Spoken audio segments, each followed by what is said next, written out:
En este segundo video de la sesión primero B vamos a abordar algunos temas que nos restan por concluir. Va a ser mucho más breve que el anterior. Vamos a hablar del principio de legalidad, de la diversidad y el pluralismo y de las relaciones internacionales. Bien, esencialmente sobre el principio de legalidad, establezcamos que en Colombia hay dos maneras o dos clases de responsabilidad frente a los deberes que se deben cumplir ante el Estado colombiano. Por eso se le llama también principio de legalidad o principio de responsabilidad. Una es la responsabilidad de los servidores públicos y otra la de los particulares. ¿Quiénes son servidores públicos?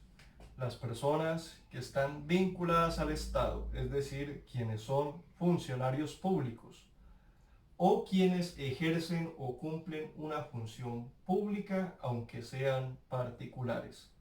Por ejemplo, las escuelas privadas, hospitales, clínicas y IPS privados son entidades que, como su nombre lo indica, de naturaleza particular o privada, pero cumplen una función pública y por ese motivo se asimilan a esta responsabilidad.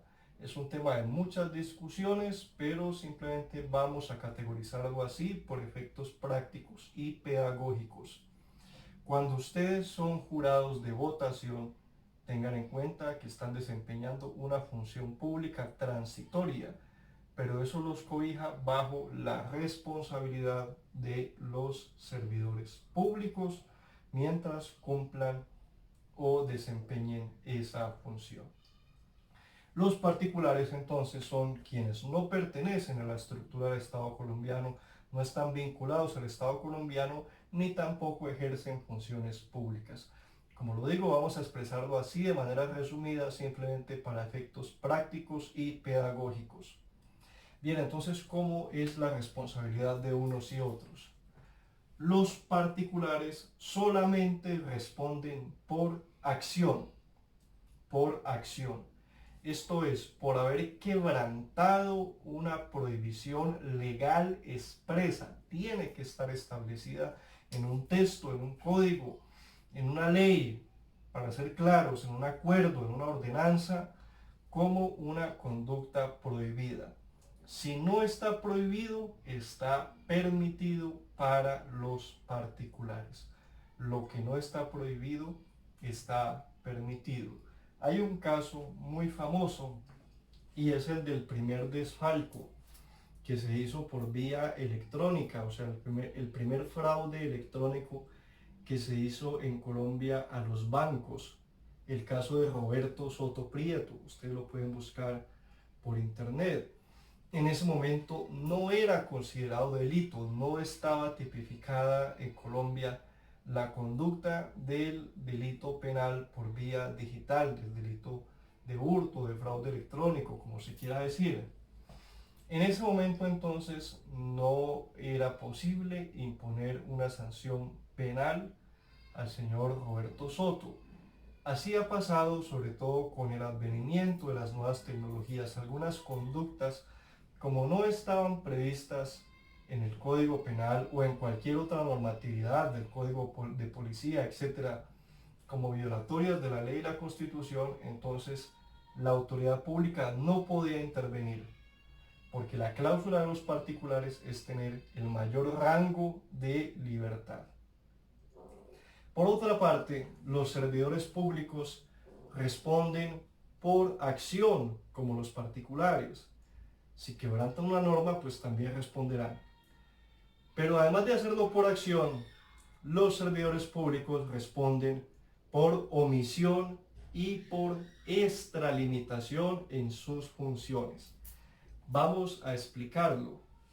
Por omisión, si un inspector de policía, por ejemplo, no cumple con sus deberes cuando es llamado a atender un proceso entre vecinos por ruidos y demás, estaría quebrantando esa normatividad, o más bien estaría incurriendo en esa responsabilidad por omisión. Un agente de tránsito que está en un retén, puesto de control, observa por medios técnicos que pasa un vehículo a velocidad superior y no le impone la fotomulta, o no detiene a un infractor que está a su vista, que le ha pedido los papeles, ha observado que tiene la técnico-mecánica vencida, entre otros, y no cumple con su deber de imponer el comparendo, podría incurrir en responsabilidad por omisión. Y la otra categoría, como les mencionaba, es la extralimitación, y esto sucede en dos casos: cuando el servidor público actúa por fuera de sus funciones o excediéndose en el cumplimiento de ellas. Entonces, para poner un ejemplo práctico, un secretario de Educación no tiene por qué estar inspeccionando la salubridad de una carnicería. Así sea secretario del municipio, así sea secretario del municipio, así sea autoridad.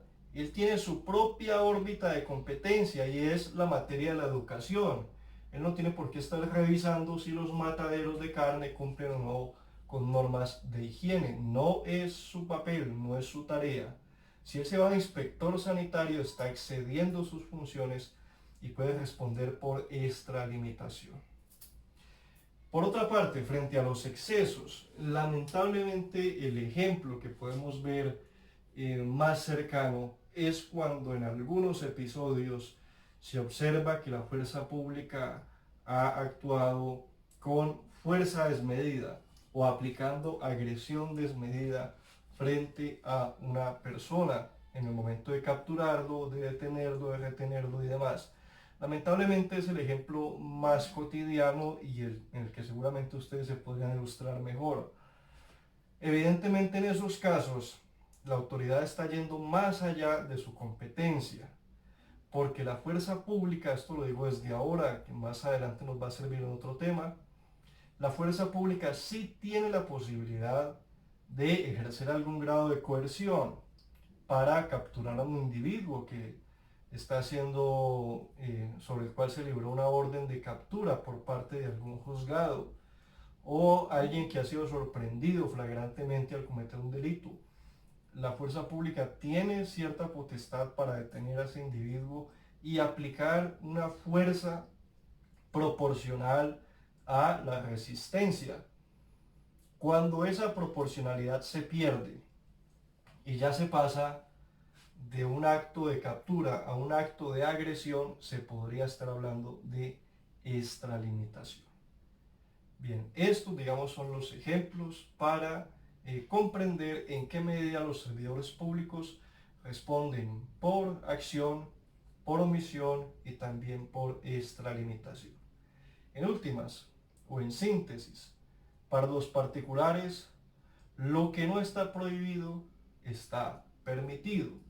Para los servidores públicos, solo está permitido cumplir con las funciones que expresamente les asigna la ley.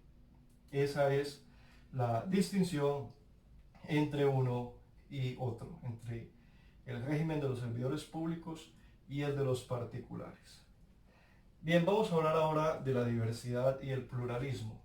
Colombia es una sola nación, así se estableció en el texto constitucional. Nación colombiana solo hay una. Cultural y antropológicamente esto se podría criticar, pero constitucionalmente solo hay una nación. Ella es plural y diversa, eso sí, es una nación plural, multiétnica, que reconoce la existencia, además del idioma castellano, para abordar ese tema de una vez, reconoce que hay lenguas, que hay idiomas, que hay tradiciones indígenas que tienen derecho a conservar estas expresiones culturales, a transmitirlas y a adoptar el bilingüismo en el marco de sus territorios. Es decir, aquí una norma, por ejemplo, de un resguardo o en un territorio donde hay amplio predominio indígena, se expida tanto en español como en esa lengua determinada. Y está el caso especial de San Andrés y Providencia, donde por mandato constitucional hay un bilingüismo español-inglés. Entonces las autoridades públicas, para poderse posesionar en los cargos, tienen que acreditar que dominan los dos idiomas, tanto el español como el inglés.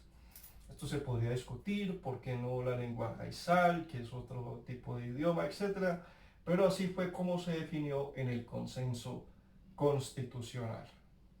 Bien, hay que decir que el pluralismo se garantiza también en la Constitución a través de otras figuras que veremos más adelante, como es la participación indígena y afrodescendiente en el Congreso de la República, como lo es también la posibilidad de conservar las culturas, de proteger el patrimonio cultural, de que las comunidades indígenas y afros tengan una educación propia intercultural, que es muy importante para conservar sus tradiciones, sus costumbres, entre otros.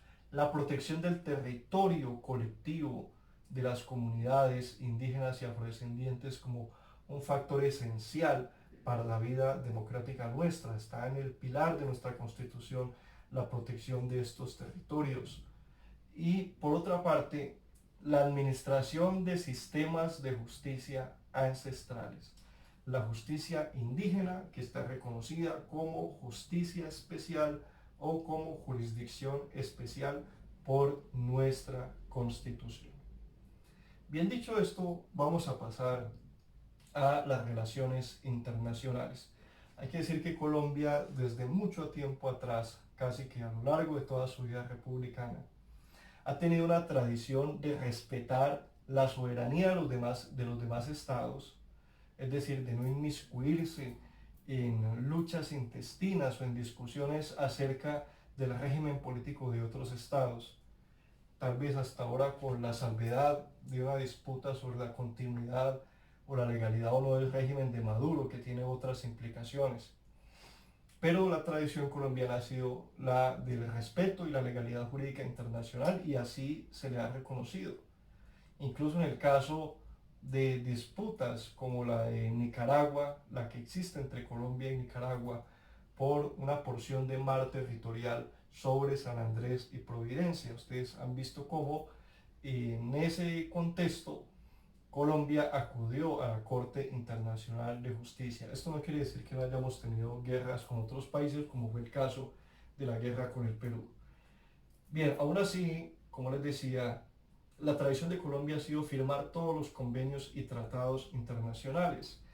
Casi que todos los acuerdos bilaterales, las posibilidades de estar en organismos de cooperación, en todas partes ha tratado de estar Colombia. Es parte de su cultura de hacer cumplir los pactos también, que es el principio de pacta sunt servanda.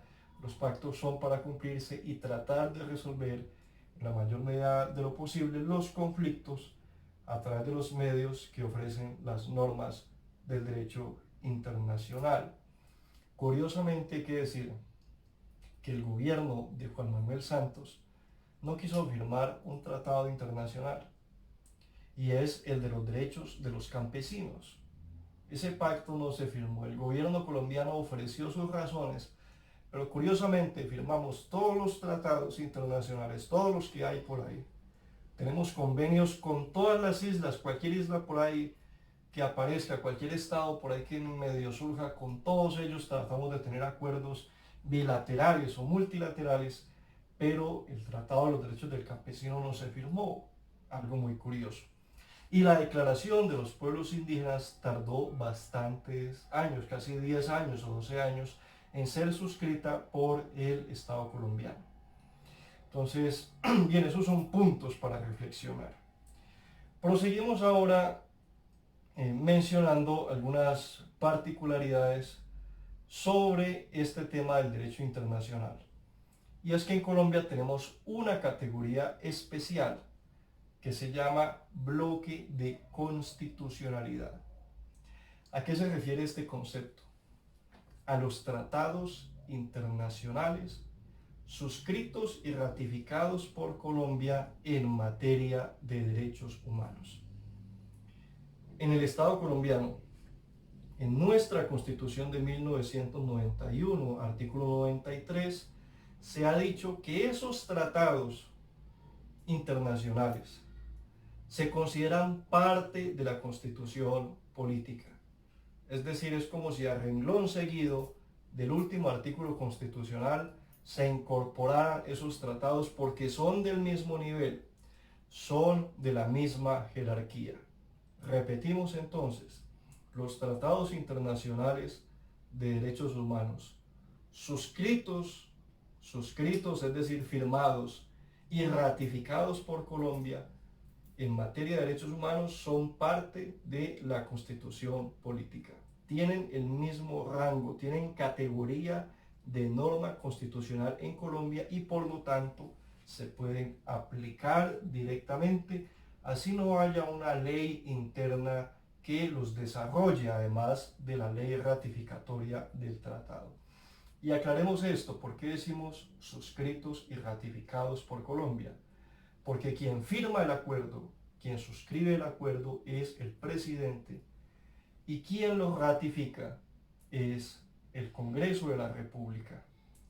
Y hay que decir que el Congreso de la República, cuando expide esa ley ratificatoria del tratado, no con ello se cumple ya el trámite, porque esa ley aprobatoria del tratado, el Congreso la remite a la Corte Constitucional para que la Corte decida sobre la validez o no de esa ley aprobatoria.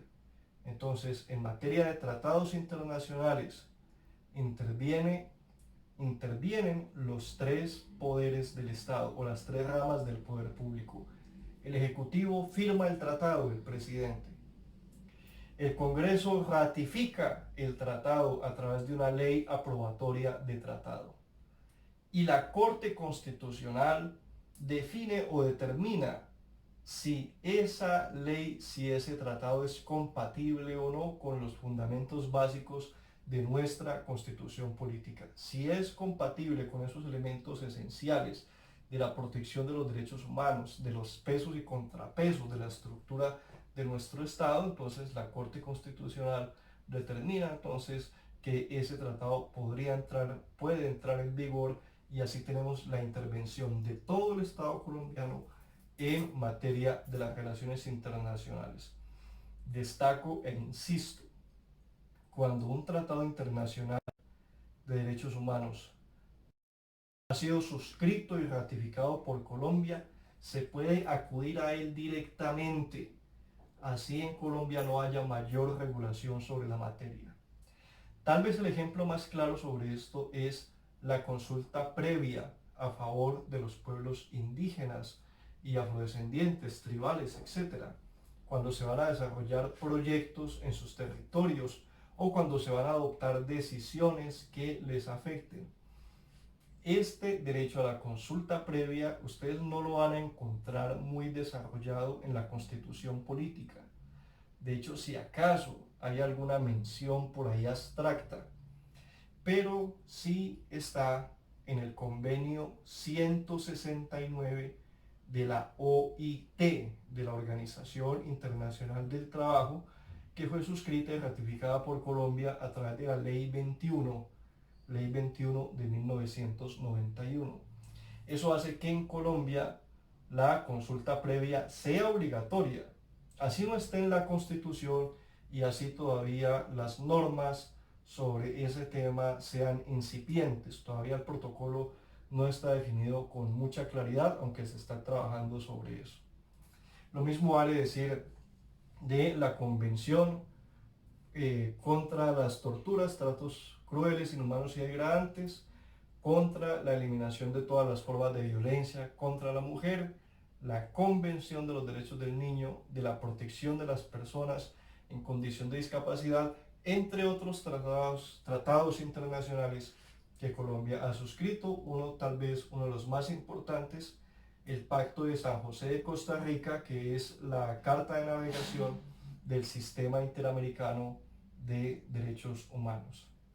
Bien, hasta aquí entonces concluimos la sesión primero B. En este video no voy a incluir preguntas de apuntes porque en el anterior ya se hicieron bastantes. Simplemente quisiera dejar planteada esa reflexión sobre la diversidad y el pluralismo, y sobre todo la duda acerca de los motivos que llevan al gobierno a no adoptar la Convención o la Declaración de los Derechos del Campesino. Esto posiblemente lo publicaré en un foro. No es pregunta de apuntes, pero si ustedes quieren hacerlo, háganlo. Voy a recomendarles, eso sí, que por favor tomemos nota de la diferencia entre la responsabilidad de los particulares y servidores públicos. En este punto sí, pues hago la salvedad frente a lo dicho. Por favor, tomemos en consideración esas características que se señalaron. Estas sí, incluyámoslo en los apuntes como la única pregunta que vamos a tener de manera obligatoria respecto de este segundo video. ¿Cuál es la responsabilidad de los particulares y de los servidores públicos según ese principio de legalidad que estudiamos al principio del video? Muchas gracias, muy amables, un saludo para todos.